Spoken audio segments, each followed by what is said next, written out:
চেয়েছেন অতীতের কাজা নামাজ কিভাবে আদায় করব। রবিউল হাসান জানতে চেয়েছেন 5 ওয়াক্ত সালাত আদায় করার পরও মাঝে মাঝে নিজের অজান্তে কিছু ভুল বা গুনাহ হয়ে যায়, এদিকে আমার সালাত কবুল হতে ব্যাঘাত ঘটবে। জিকির করার সময় মনে খারাপ যৌন চিন্তা আসে, এখন কি করণীয়, জিকির কি বাতিল হবে? রহমান জানতে চেয়েছেন নামাজের মধ্যে তাশাহুদ পড়ার সময় তর্জনী আঙ্গুল উঁচু করার বিধান কি? শুক্রবার ছেলেদের জুমার নামাজ শেষ না হলে মেয়েরা জোহরের নামাজ আগে পড়তে পারবে কি না? যদি কোনো মুসলিম দীর্ঘ 3 সপ্তাহ সালাত আদায় না করে তাহলে সে ব্যক্তি কি ইসলাম থেকে খারিজ হওয়ার সম্ভাবনা আছে?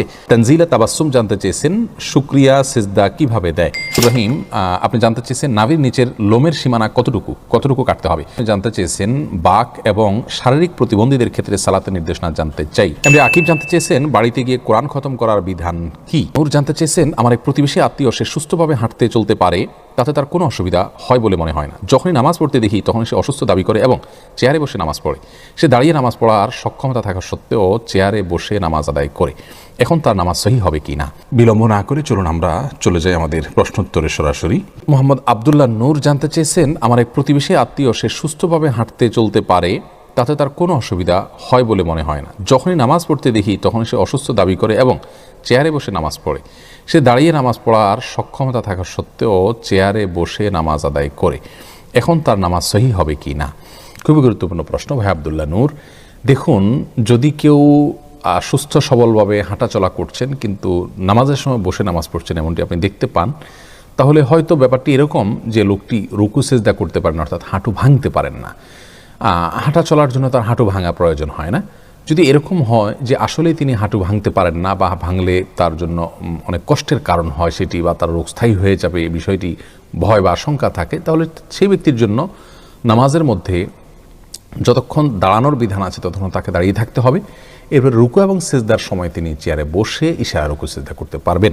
এমডি জান্নাতুল ফেরদাউস জান্নাত আপনি জানতে চেয়েছেন বাক এবং শারীরিক প্রতিবন্ধীদের ক্ষেত্রে সালাতের নির্দেশনা জানতে চাই। বাক প্রতিবন্ধী যারা, তারা মুখে যদি কোনোভাবে উচ্চারণ করতে না পারেন তাহলে সেক্ষেত্রে মনে মনে আপনার যেগুলো পাঠ করার কথা সেগুলো পাঠ করবেন এবং রুকু সেজদার স্বাভাবিক অবস্থাতে তিনি করবেন। আর শারীরিক প্রতিবন্ধী যারা, তারা যেভাবে পারেন সেভাবে সালাত আদায় করবেন। আল্লাহ রাব্বুল আলামিন বলেছেন ফাত্তাকুল্লাহ মাস্তাতা'তুম, তোমরা আল্লাহকে যতটুকু সাধ্যে কুলায় ততটুকু ভয় করো। অতএব প্রত্যেকের যার সাধ্য অনুযায়ী তার আমলগুলো সম্পাদন করতে হবে। সাদ বিন আব্দুর রহিম আপনি জানতে চেয়েছেন নাভির নিচের লোমের সীমানা কতটুকু কাটতে হবে।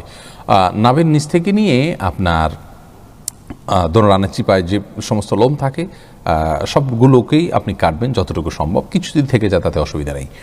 এমনি আকিব জানতে চেয়েছেন বাড়িতে গিয়ে কোরআন খতম করার বিধান কি? ভাই আকিব, বাড়িতে গিয়ে কোরআন খতম করাতে কোনো সমস্যা নেই, কিন্তু আপনি যেটা বোঝাতে চেয়েছেন সেটা হলো যে মাদ্রাসার হুজুররা, ছাত্ররা, হিফজখানার স্টুডেন্টরা তারা অনেক সময় দলবদ্ধভাবে বিভিন্ন ঘর বাড়িতে গিয়ে কোরআন খতম করে আসে। এটি কোনো জায়েজ কাজ নয়। যিনি তেলাওয়াত করছেন সব তিনি পাবেন। আল্লাহ বলেছেন লাইসাল ইনসান ইল্লা মা সা, মানুষ নিজে যে কাজটা করেন ভালো কাজ তিনি সেটার বিনিময় পাবেন। অতএব যিনি কোরআন তেলাওয়াত করেছেন তিনি তার বিনিময় পাবেন। আপনি তো আর কোরআন তেলাওয়াত করেননি, তাহলে আপনি তার তেলাওয়াতের বিনিময় কীভাবে পাবেন? আর এই ধরনের বিনিময় এটা ট্রান্সফার করার কোনো স্কোপ নাই যে আমি তেলাওয়াত করলাম সবটা আপনাকে দিয়ে দিলাম, এরকম কোনো সুযোগ ধারণা ইসলামের কোথাও দেওয়া হয়নি। অতএব এই কাজগুলো সঠিক নয় যে বাড়িতে গিয়ে তেলাওয়াত করতে হবে। তাছাড়া এই সমস্ত তেলাওয়াতের বিনিময়ে টাকা নেওয়া হয়, যেটা জায়েজ নেই। ইবাদতের বিনিময়ে টাকা গ্রহণ করা, এরকম আর অনেকগুলো মন্দ দিক রয়েছে যার কারণে এগুলো জায়েজ নাই। আননোন পারসন আইডি থেকে জানতে চেয়েছেন জিকির করার সময় মনে খারাপ যৌন চিন্তা আসে, এখন কি করণীয়? জিকির কি বাতিল হবে? জিকির বাতিল হবে তা নয়, তবে মনে বাজে চিন্তা আসাটা এটা তো আর নিজের নিয়ন্ত্রণে না। এই জন্য বাজে পরিবেশ থেকে যথাসম্ভব নিজেকে সরিয়ে আনা উচিত। আর যখনই মনে হবে তখনই সাথে সাথে নিজেকে নিজে ভৎসনা করে ইস্তেগফার করে তওবা করে তিনি আবার আল্লাহর দিকে মনোনিবেশ করবেন। ইনশাআল্লাহ বিদিনিল্লাহ এই স্ট্রাগল করতে করতে একটা সময় তার জন্য এগুলো থেকে বেরিয়ে আসা সহজ হবে। তিনি তার চেষ্টাকে অব্যাহতভাবে চালাবেন, নিরাশ হবেন না। এবং এটা আসতেই পারে, শয়তান এগুলো মানুষের মনোবিদ্রোহ সৃষ্টি করে, কারণ সে তো লেগেই আছে আমাদের ইবাদত নষ্ট করার জন্য। অতএব আমরা হাল ছেড়ে দিলে তো সে জিতে গেল। আমরা এর কারণে জিকির নষ্ট হয়ে গেছে এমনটি মনে করবার কোনো কারণ নেই। আমি চেষ্টা করব নিজের নফসের বিরুদ্ধে যুদ্ধ করে সঠিকটা করে যাওয়ার। শেখ সোহানুর রহমান জানতে চেয়েছেন নামাজের মধ্যে তাশাহুদ পড়ার সময় তর্জনী আঙ্গুল উঁচু করার বিধান কি? এটা সুন্নাত, কেউ না করলে অসুবিধা নেই, নামাজ হয়ে যাবে, কিন্তু সুন্নাত বা মুস্তাহাব। অর্থাৎ আমরা যখন তাশাহুদ পাঠ করব তখন আমরা তাশাহুদের মধ্যে মূলত সাক্ষ্য দিচ্ছি আল্লাহর একত্ববাদের, রাসূল আকরাম সাল্লাল্লাহু আলাইহি ওয়াসাল্লামের রিসালাতের, তখন আমরা আঙ্গুল উঁচু করে মুখের সাক্ষ্যটাকে আমার আঙ্গুলের সাথে আমার আচরণের মাধ্যমে আমি মিলাচ্ছি। অর্থাৎ আমি মুখে বলছি আল্লাহ ছাড়া কোনো সত্যিকারের মাবুদ নাই, সাক্ষ্য দিচ্ছি, মুহাম্মদ সাল্লাল্লাহু আলাইহি ওয়াসাল্লাম আল্লাহর রাসূল সাক্ষ্য দিচ্ছি, আবার তার সাথে আমি আঙ্গুল উঁচু করে আমি সাক্ষ্যর সাথে ওইটাকে আমি মেলাচ্ছি। তো এটা জায়েজ, এটা মুস্তাহাব, করা উচিত। যদি কেউ না করেন নামাজ হয়ে যাবে। উফসা জাহান মেঘা আপনি জানতে চেয়েছেন, শুক্রবার ছেলেদের জুমার নামাজ শেষ না হলে মেয়েরা জোহরের নামাজ আগে পড়তে পারবে কি না, এবং পড়লেও নামাজ হবে না, এরকম অনেকে বলেন, এমনটি সঠিক কিনা?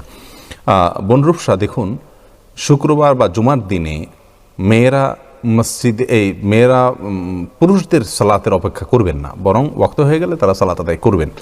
পুরুষরা মসজিদে সালাত আদায় করেছেন কি না, সালাতের সময় হলো কি না, এই বিষয়গুলো তাদের দেখার কোনো প্রয়োজন নেই, বরং মেয়েরা তারা খেয়াল করবেন শুধুমাত্র যে মসজিদে ওয়াক্ত হলো কিনা। যদি ওয়াক্ত হয়ে থাকে তাহলে সেক্ষেত্রে তারা তাদের বাসায় সালাত আদায় করবেন, এবং পুরুষদের মসজিদে সালাত আদায় হোক বা না হোক এ বিষয়টি তাদের দেখার কোনো প্রয়োজন নেই।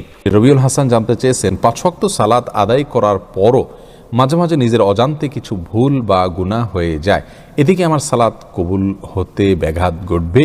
দেখুন, 5 ওয়াক্ত সালাত আদায় করার পরও যদি আপনার অজান্তে গুনাহ হয়ে যায় তাহলে সেক্ষেত্রে সালাত কবুল হয়ে যাবে ইনশাআল্লাহ, যদি আপনি ভুলের পরে তওবা করেন, আল্লাহর কাছে মাপ চান এবং আপনি ফিরে আসার চেষ্টা করেন। অতীতের কাজা নামাজ কিভাবে আদায় করব? জসিমউদ্দিন জানতে চেয়েছেন, কাজা নামাজ জামাতে আদায় করা যাবে কিনা? উত্তর হলো যাবে। যদি জামাতে কাজা হয় তাহলে জামাতে কাজা আদায় করা যাবে।